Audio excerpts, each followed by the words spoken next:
Assalamu alaikum students. Bismillahirrahmanirrahim. In this video, we are going to discuss chapter number 11, which is about the corporate governance, social responsibility, and the ethics.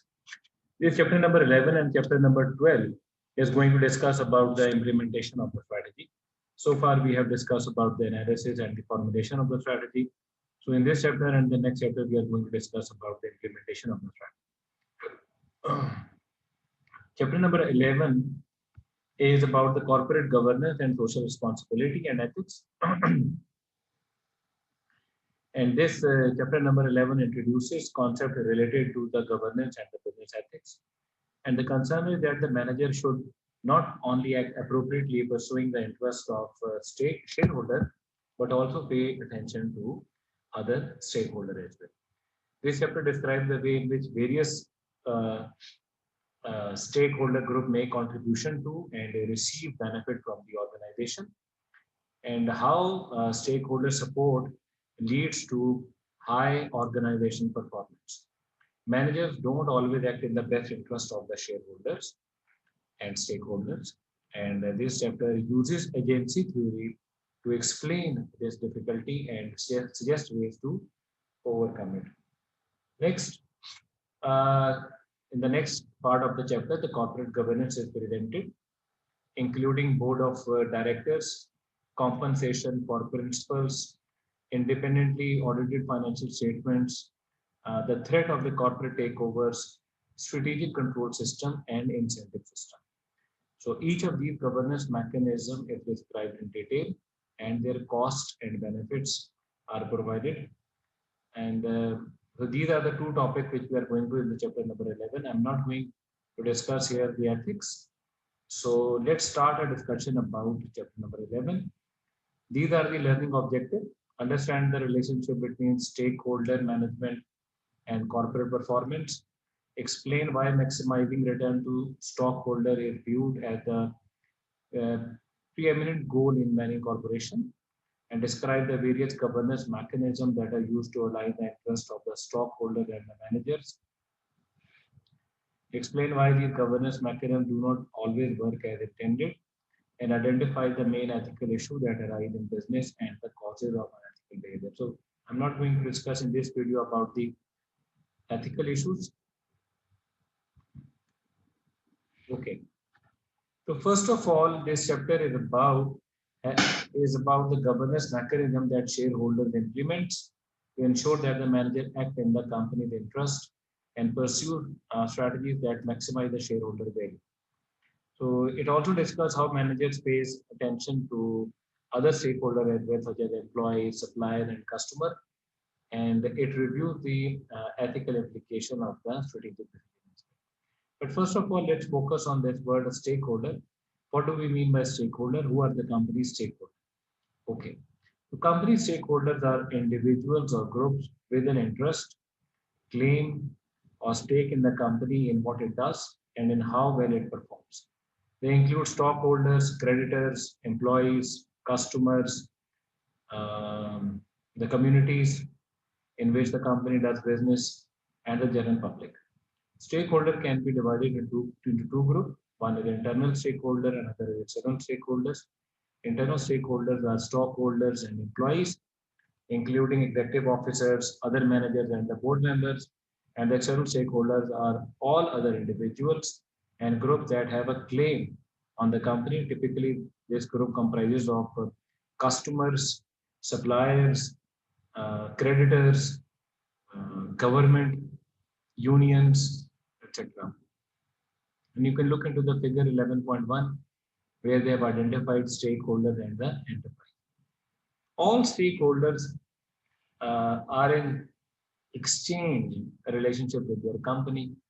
Each stakeholder group provides an organization with an important resource, which we call the contribution. And as exchange, each expects its interest to be satisfied, which we call the inducements. It's a kind of a return. What the external stakeholder contribute and what they expect a return from the company. For example, a stockholder provide the enterprise with a risk capital, and in exchange expect management to attempt to maximize the return on their investments. Creditors and particularly bondholders provide the company with the capital in the form of the debt, and they expect to be rapid on time with an interest.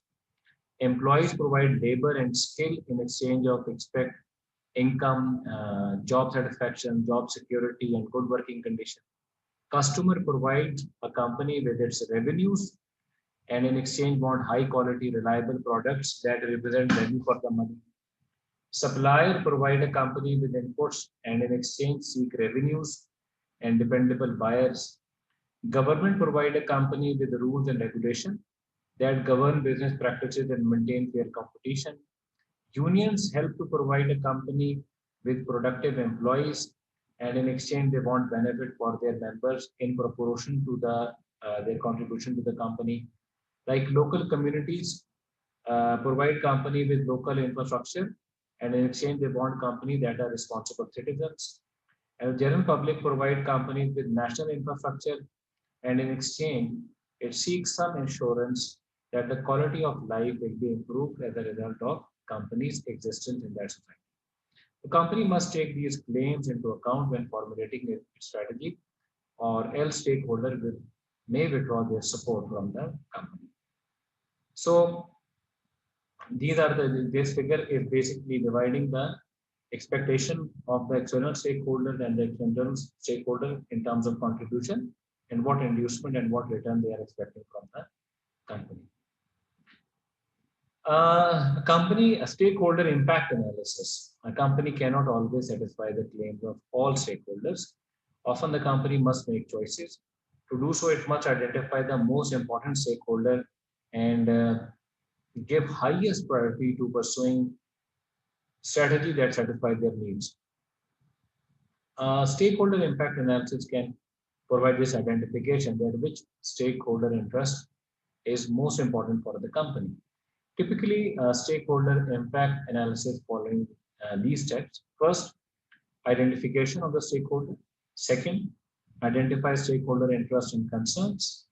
Third, identify the probable claims of the stakeholder on the organization. Fourth, identify important stakeholders from the organization perspective. And fifth, identifying the resulting strategic challenges.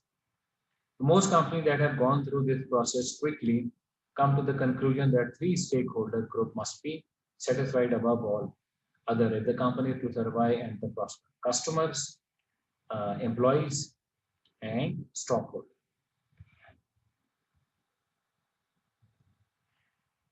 What is the unique role of the stockholders? A company stockholders are usually put in a different class from the other stakeholder groups. Stockholders are the legal owners and the provider of the risk capital. And by risk capital, we have already discussed in the previous chapter, a major source of the capital resources that allows a company to operate at businesses. The capital that stockholder provide to the company is seen as a risk capital because there is no guarantee that the stockholder will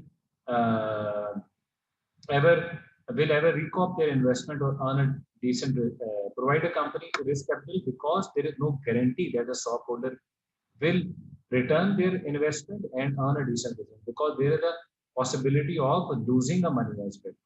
So over the past decade, maximizing return to stockholder has taken on a significant importance as an increasing number of employees have become stockholder in the company as they work through employee stock ownership plan as well because many employees have been given an option to buy the stocks of the company, so they become the owner of the company in that regard as well, legal owner of the company as well. So that becomes the combination of the employee and the stockholder.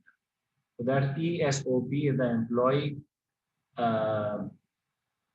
stock ownership plans through which the employees are getting the stocks of the company. Now let's talk about the profitability, profit growth, and the stakeholder. Because of the unique position assigned to the stockholder, manager normally seek to pursue strategies that maximize the return that the stockholder receive from holding shares in the company. Stockholder receive a return on their investment in a company stock in the two ways.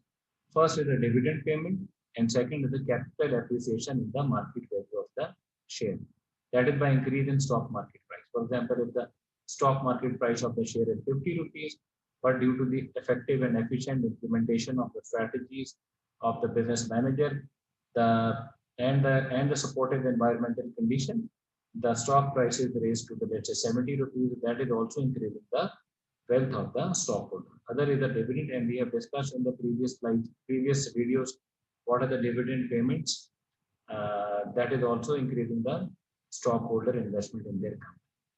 The best way for managers to generate the funds for future dividend payments and keep the stock price appreciating is to pursue strategies that maximize the company's long-term profitability as measured by the return on invested capital or ROIC, and grow the profit of the company over the time. So ROIC is an excellent measure of the profitability of the company. ROIC stands for return on invested capital. It tells manager how efficiently they are using the capital resources of the company, including the risk capital provided by the stockholder to generate profits. To grow profit, a company must be doing one or more of the following: increase the margin earned on their product and services, maintain margins and share while participating in market that is growing, and maintain margins while taking market share from competitors, and develop a new market through innovation, geographical expansion, or diversification. Task of the manager is to find the right balance between the profitability and the profit growth. Too much emphasis on the current profitability at the expense of the future profitability and profit growth can make an enterprise less attractive to the shareholders. Too much emphasis on profit growth can reduce the profitability of the enterprise and have the same effect, because if the company is focusing on too much short-term profit growth, so sometimes they are ignoring those projects which can bring the long-term profitability and the long-term profit growth to the company. So in addition to the maximizing return to the stockholder, boosting a company's profitability and profit growth rate is also consistent with satisfying the claims of the other key stakeholder group. For example, when a company is profitable and the company is growing, it can pay the higher salary to the productive employees and afford benefits such as health insurance coverage, all of it to help to satisfy to employees, which is the another important stakeholder of the company. And stakeholder management requires consideration of how the firm practices affect the cooperation of stakeholder in the short term. The beginning of the benefits of building trust and knowledge sharing culture with stakeholder in the long run. So it has a two kind of a dimension. One is the shorter term dimension, which is about the cooperation of the stakeholder, and other is longer term dimension where the building a trust and having a knowledge sharing culture with stakeholder in the long run, and the firm profitability and growth that will enable it to serve stakeholder interest in the future. So the company that overpays its employee in the current period, for example, may have very employees there for a short while, but such action will raise the company cost structure and limit its ability to attain a comparative advantage in the marketplace, thereby depressing its long-term profitability and hurting its ability to avoid future pay increases. So the company need to balance between the short-term commitments and the long-term commitments. Not all stakeholder groups want the company to maximize its long-term profitability and profit growth. Suppliers are more comfortable about selling goods and services to profitable companies because they can be assured that the company will have the fund to pay for those products. Similarly, customer may be more willing to purchase from profitable companies because they can be assured that those companies will be around in the long run to provide after-sale services and support. But neither suppliers nor consumer want the company to maximize its profitability at their expense. Rather, they would like to capture some of these profits from the company via higher prices for their goods and services in the case of suppliers, or lower prices for products purchased in the case of customer. This dynamic of value creation and the value capture is illustrated in the figure 11.2. So you can see figure 11.2, where willingness to pay, value captured by the customers, capital provider, government, employees and manager and supplier, and this kind of a continuum between the opportunity cost, price, and the willingness to pay. So if you look, despite the argument that the maximizing the long-term profitability and profit growth is best to satisfy the claims of the several key stakeholder group, it should be noted that the company must do so with the limits set by the law and in a manner consistent with the societal expectation. The unfettered pursuit of profit can lead to the behavior that are outlawed by the government regulation, opposed by the important public constituency, or simply sometimes unethical if the company is pursuing the long-term profitability growth and the profitability and the profit growth without considering the interest or without considering the local government regulation and without considering the interest of the stakeholders. So unfortunately, there is a plenty of evidence that managers can be tempted to cross the line between the legal and illegal in their pursuit of greater profitability and profit growth. A body of academic work collectively known as an agency theory provide an explanation for why manager might engage in behavior that is either illegal or at the at the very best not in the interest of the company shareholder. So sometimes managers tempted to increase the profitability and the profit growth, and sometimes they break the laws and they engage in certain kind of unethical practice. So agency theory is the one theory which explains that why manager engage in these kind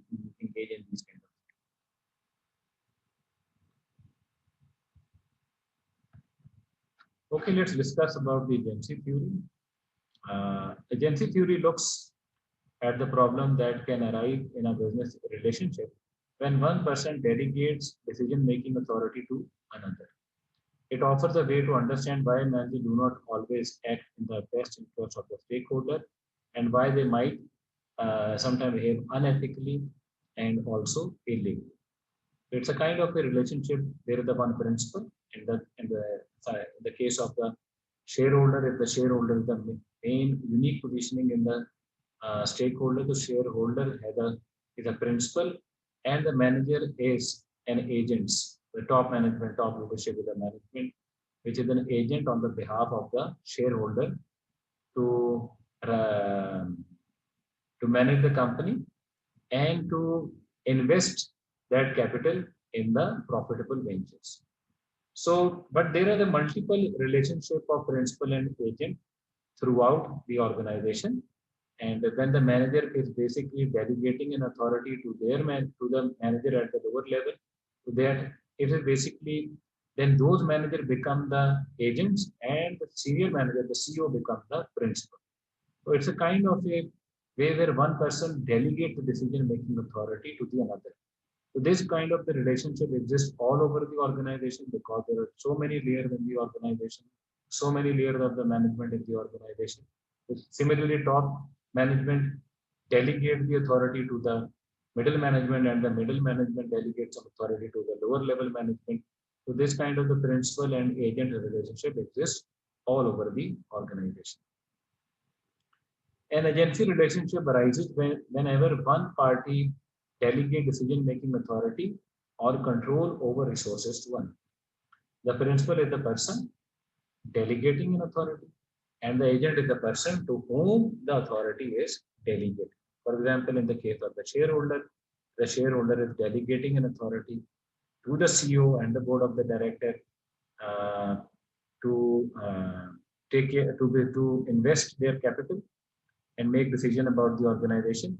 So in that case, shareholders become the principal and the top management become the agents.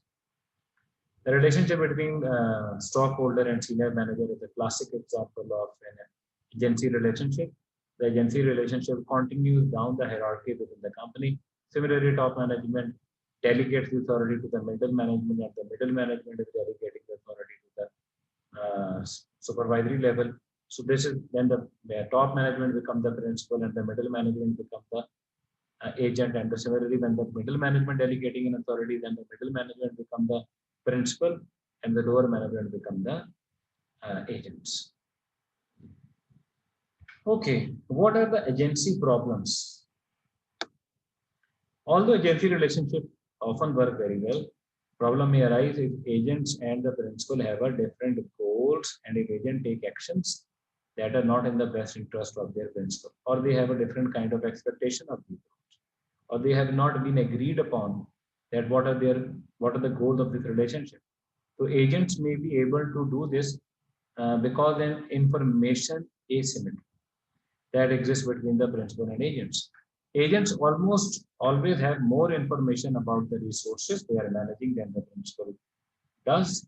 Or in the case of the stockholders, the information asymmetry arises because they delegate decision-making authority to the chief executive officer, which is acting as like agent, who by virtue of his or her position inside the company is likely to know far more than the stockholder do about the company's operation. Because the CEO has all the information about how the company is running. The CEO has more information about the organization in comparison to the stockholder. So there may be certain information about the company that the CEO is unwilling to share with the stockholder because this information would also help the competitor. If that information is going to be leaked, that will help the competitor. Sometimes CEO keep that information within the company and did not and do not and does not share that information with the stockholders. In such a case, withholding some information from stockholder may be in the best interest of all. Information asymmetry between principal and agent is not necessarily a bad thing, but it can make it difficult for principals to measure how well an agent is performing, and thus hold the agent accountable for how well he or she is using the entrusted resources. A certain amount of performance ambiguity is inherent in the relationship between a principal and an agent. A principal cannot know for sure if the agent is acting in his or her best interest. However, to an extent, principal must try the agent to do the right things. Principal put mechanism, how can basically there are different kind of a method for monitoring an agents. And principal put mechanism in place with the purpose of monitoring agents, evaluating their performance, and if necessary, taking some corrective actions. And despite the existence of governance mechanisms and comprehensive measurements and control system, however, a degree of information asymmetry will always remain between principal and agents. An element of trust is involved in the relationship. Unfortunately, not all of the agents are worthy of this trust. Some authors have argued that, like many other people, senior managements are motivated by a desire for status, power, job security, and income. By virtue of their position within the company, certain managers, such as the CEO, can use this authority and control over corporate funds to satisfy their desires of status, money, power, income, at the cost of the return to the stockholders. A chief executive officer might use their position to invest corporate funds in various perks that enhance their status, like executive jets, lavish offices, exuberant vacations, rather than investing those funds in ways that increase shareholder returns. Economists have termed such behavior on the job consumption. This kind of the behavior of the chief executive officer, they call it on the job consumption. So that I explained about the on the job consumption. Okay. Aside from engaging in the on the job consumption, CEO along with other senior managers might satisfy their desire for greater income by using their influence or control over the board of directors to persuade the compensation committee of the board to grant pay increases. Critics of the US industry claim that extraordinary pay has now become an endemic problem and that senior managers are enriching themselves at the expense of stakeholders and other employees. And what rankles critics is the size of some CEO paychecks and their apparent lack of relationship to company performance. For example, if you look in the 1970s, so the person who is getting the lowest salary in the organization or the ratio of this lowest salary with the CO salary is about 1 to 1. But now this ratio is more than 300 for a person who is getting the lowest salary in the organization, and the CO salaries are in the millions of rupees. And this difference is increasing in the recent years. And some critics are criticizing that this difference is so wide between the person who is getting the lowest salary and the CO salary. Okay. Okay, the trade-off between profitability and the revenue growth rate is in figure 11.3.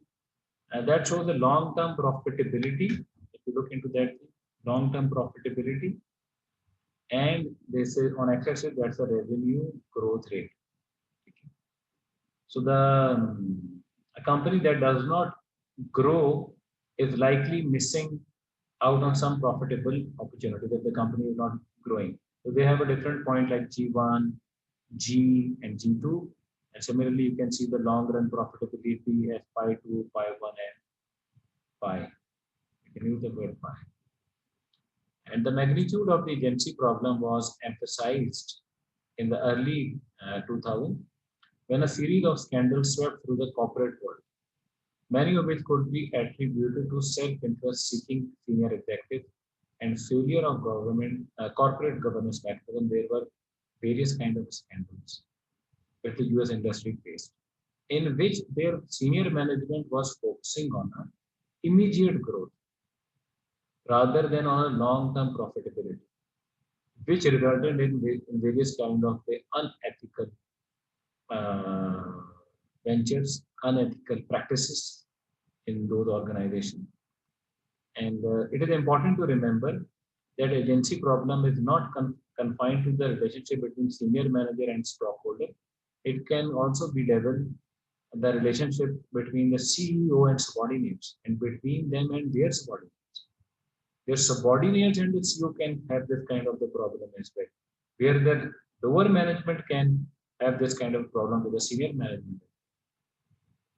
Okay, so if you look into that thing, agency problem, so the best for the organization is this one. Revenue growth rate is maximum, and profitability, long-term profitability is quite. But if the company want to increase the growth rate, for example, at G2, but the long-run profitability is lower. And this happened when the company CEO want to expand the corporation, they want to diversify, either related diversification or unrelated diversification, to increase their status, to increase their income, to increase their perks. But the long-run profitability is not there. Even in the case of the G1 as well, the growth is low and the long-term profitability is still lower than the phi. So this is the best point where the company can pursue their strategies and put their strategies into an action, that where the growth rate is maximized and the long-term profitability is also maximized. Okay.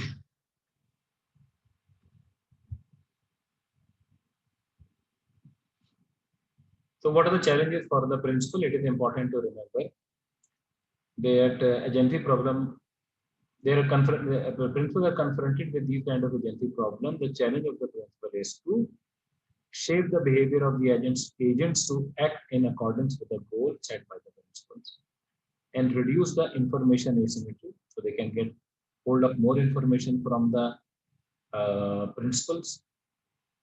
Not principal can get more information from the agents, and then develop mechanism for removing agents who do not act in accordance with the goal of the principal and mislead. The principal try to deal with these challenges through a series of governance mechanisms. And let's talk about those governance mechanisms through which the principal can deal with the problems of deal with the agency problem. First is a governance mechanism. The principal put governance mechanism in place to align incentives between them and agents, and to monitor and control agents. The purpose of the governance mechanism is to reduce the scope and frequency of the agency problems, and ensure that agents act in a manner consistent with the best interest of their principals. And what are the different kind of the mechanism? So what is the purpose of the governance mechanism is to align incentives with an agents and monitor and control the agents. What are the aligning? Aligning the interest of the principal and the agents and monitor and the control the agents. What are the different types of the governance mechanism? Four main types of the governance mechanism: board of directors, stock-based compensation, financial statements, and takeover constraints. So let's talk about the four types of governance mechanisms one by one. Okay. First of all, the board of the directors, and the board of directors is the centerpiece of the corporate governance system. Board members are directly elected by stockholders for the public limited company, and under corporate law, they represent the stockholder interest in the company. Hence, the board can be held legally accountable for the company's action. Its position in the apex decision making within the company allows it to monitor the corporate strategy decision and ensure that they are consistent with the stakeholder interest. In addition, the board has the legal authority to hire, fire, and compensate the corporate employees, including, most importantly, the CEO, Chief Executive Officer of the company. And the board is also responsible for making sure that audited financial statement of the company present a true picture of the financial position of the company. So there are typically board of the director. It has been what are the role of the board of the director, what are the duties of the role of the director. It has been also been written in the company document, and sometimes some people are, but these are certain roles which are expected from the board of the director to perform. So the board of the director is composed of a mix of inside and outside directors. Inside directors are the senior employees of the company, such as CEO of the company, and they are required on the board because they have the valuable information about the company. And without that information, the board cannot adequately perform its monitoring function. The main function is the monitoring, that how the CEO is performing, how the company is performing. So that is why they need to have an inside director as well on the company board of directors.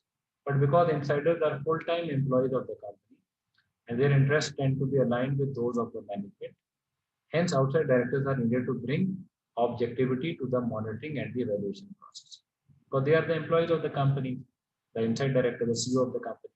So in order to balance that thing, there are also a member outside of the company as well.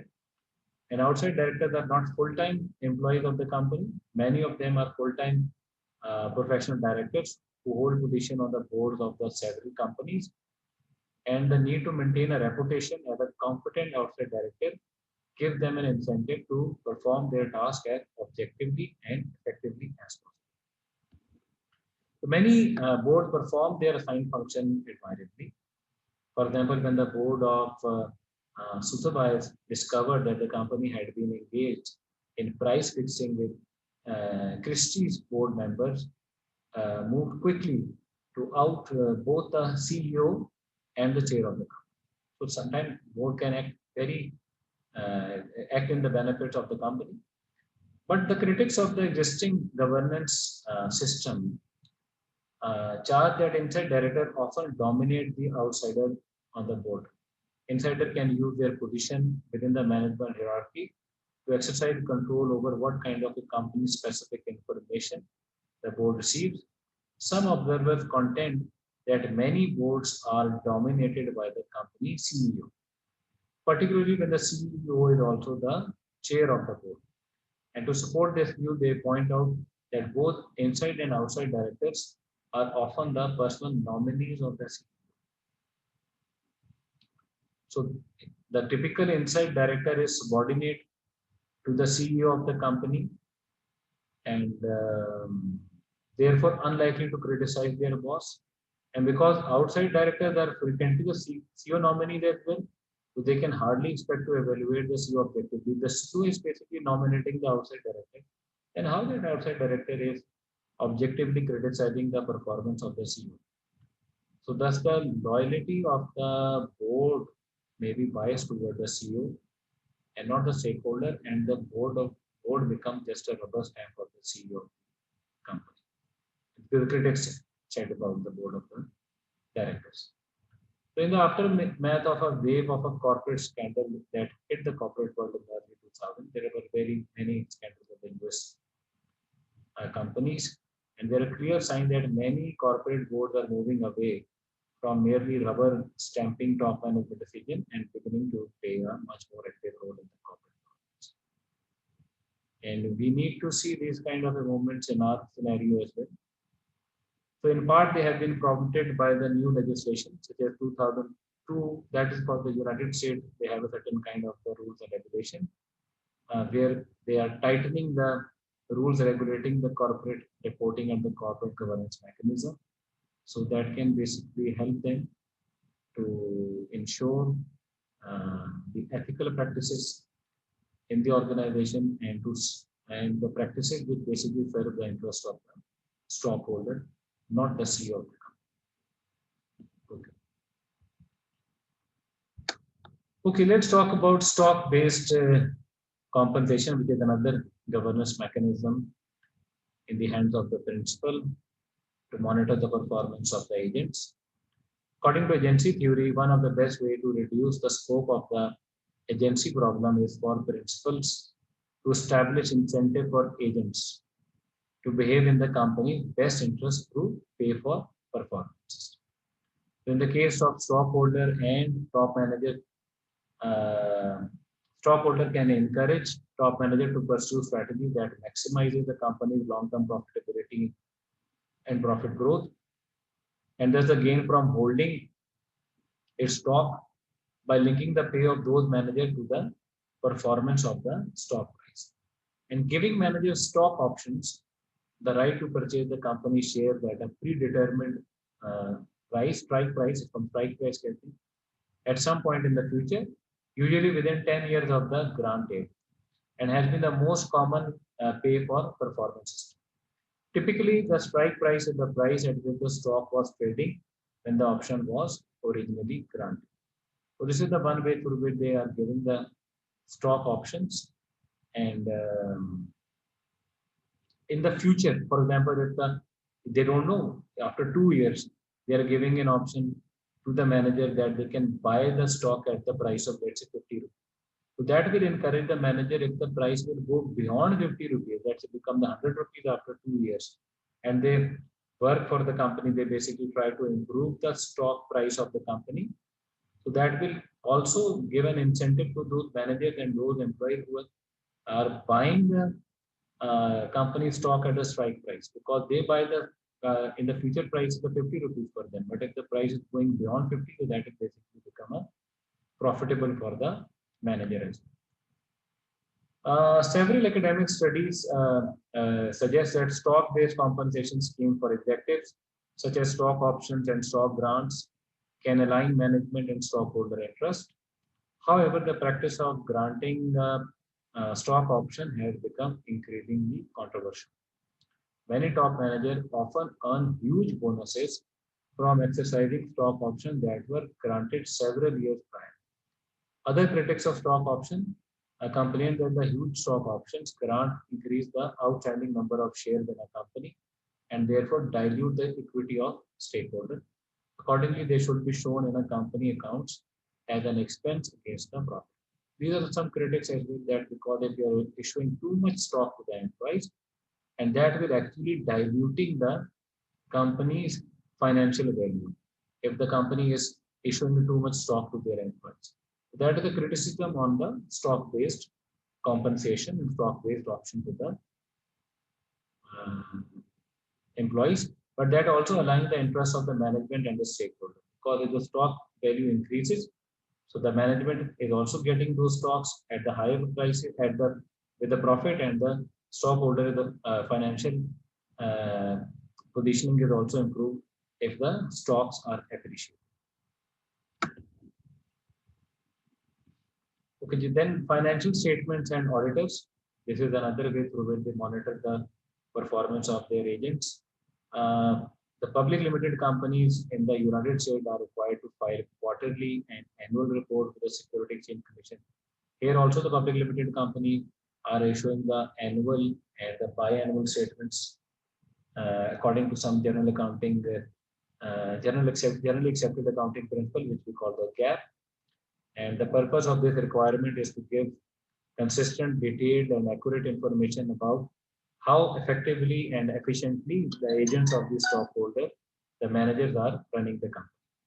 To make sure that the manager do not misrepresent this financial information, the Security Exchange Commission also required that the accounts be audited by independent and accredited accounting firms.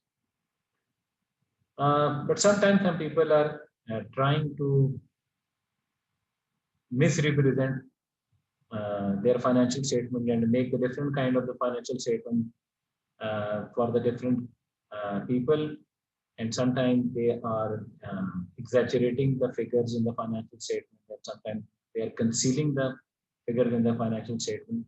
Due to this inaccurate financial information, the stockholders do not get the accurate picture, financial picture of the company. So there have been numerous examples in the recent year where the manager gaming of financial statement to present a distorted picture of their company, finances to investors. So there are various laws which have been passed in the United States to punish those companies which are misrepresenting their financial statements. And so these are the certain measures which have been taken at the US. Here in Pakistan, people are also making a different kind of things. Some people, and sometimes they are distorting the financial statements to attract the investors and to get some tax benefits. So these things sometimes people are doing. Okay, then the takeover constraint. Stockholder have some residual power. They can always sell their shares. This is the power in the hand of the shareholders or stockholders.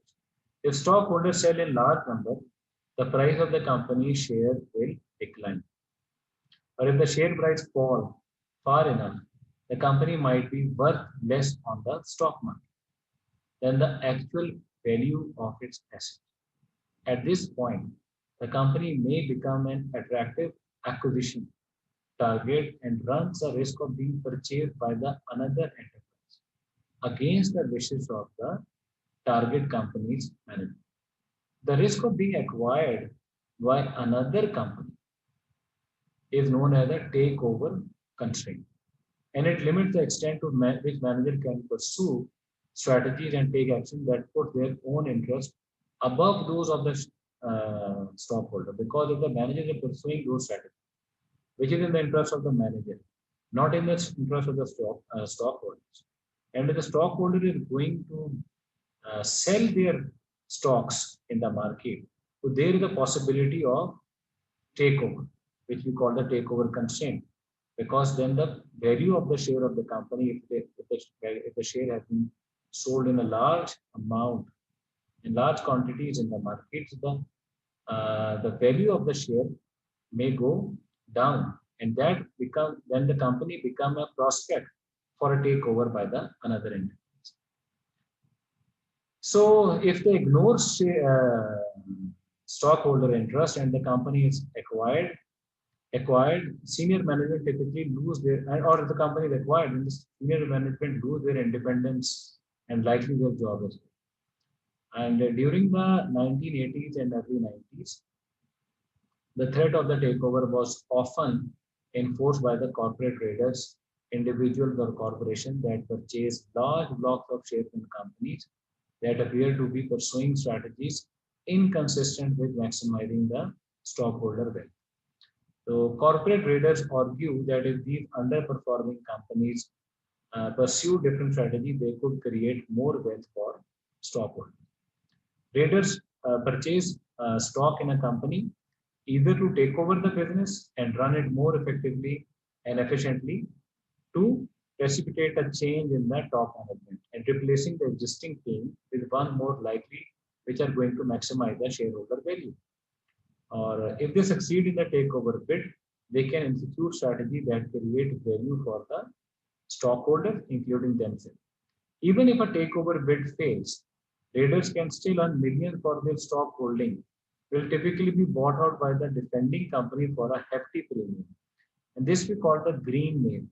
This source of gain has stirred much controversy and debate about its benefit. If they are paid to bid by the company, but the company is going to buy back those stocks at the higher price, and this becomes the green mill for those traders. Okay,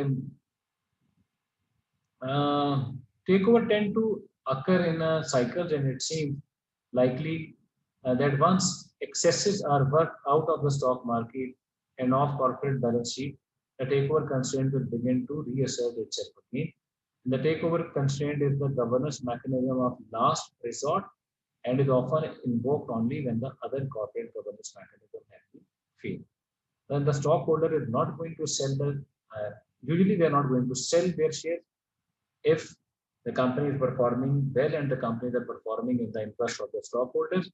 But if the company is serving the interest of the management and the top management, then this is the last kind of the mechanism in the hands of the stockholder, which we call the takeover constraints. Okay. In the next video, I'm going to discuss about the governance mechanism inside a company. So far, we have discussed the governance mechanism outside of the company. Now, after that, we are going to discuss governance mechanism inside the company. Okay, dear students, Allah Hafiz.